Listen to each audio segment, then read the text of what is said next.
حرام کی طرف نہیں جانا چاہیے۔ نارملی کیوں جاتا ہے مسلمان؟ دو تین وجوہات ہوتی ہیں۔ ایک وجہ یہ ہوتی ہے کہ ہم اپنے سے اوپر والے کو دیکھ رہے ہوتے ہیں، یار میرے ساتھ ہی کاروبار شروع کیا، ابھی تک میں ایک ہی فیکٹری پہ ہوں، اس کی 4 فیکٹریاں ہو گئیں، میرا وہی جناب 2 کنال کا گھر ہے، اس نے جناب 6 کنال کا گھر بنا لیا، میں اسی ایک گاڑی میں گھومتا ہوں، اس کے گیریج میں 10 گاڑیاں کھڑی ہیں، میں سال میں 1 بار باہر جاتا ہوں، یہ سال میں 6 بار باہر جاتا ہے، میں اکانومی میں سفر کرتا ہوں، یہ بزنس کلاس میں سفر کرتا ہے، اس کے موبائل جب دیکھو چینج ہوتے رہتے ہیں۔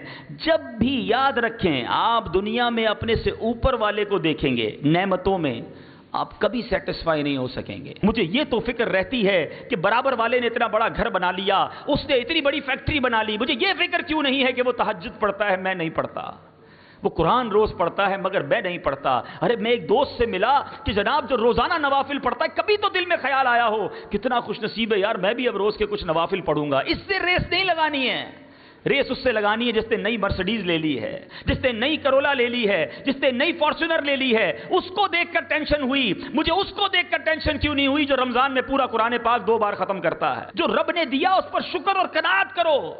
اگر شکر اور قناعت نصیب ہو گیا تو پھر کبھی حرام کی طرف ذہن نہیں جائے گا، پھر کبھی ناشکری کی طرف ذہن نہیں جائے گا، پھر کبھی لوگوں سے ریس لگانے کی طرف ذہن نہیں جائے گا۔ کتنی ریس لگائیں گے، ایک دن سب چھٹ جائے گا اور ہم سب قبر میں پہنچ جائیں گے۔ اور دوسری بات، اللہ پر بھروسے کی کمی ہے۔ ہمیں سب پر بھروسہ ہے، ہمیں رب پر بھروسہ نہیں ہے، حالانکہ پالنے والا وہ ہے، پیدا کرنے والا وہ ہے، بنانے والا وہ ہے، مگر بھروسہ نہیں ہے۔ بندہ حرام کی طرف چلا، صبر تو کرتا۔ ایک جملہ بچپن سے سنتے آ رہے ہیں، دانے دانے پہ لکھا ہے کھانے والے کا نام۔ جملہ زبان پر ضرور ہے مگر دل میں نہیں ہے۔ اگر یہ ہوتا نا تو کیوں حرام کرتا، کیوں جھوٹ بولتا، کیوں ملاوٹ کرتا، کیوں کسی کو دھوکہ دیتا؟ ارے جب میرے نصیب میں لکھا ہے وہ مجھے مل کر رہے گا تو میں کیوں رانگ وے اختیار کروں گا؟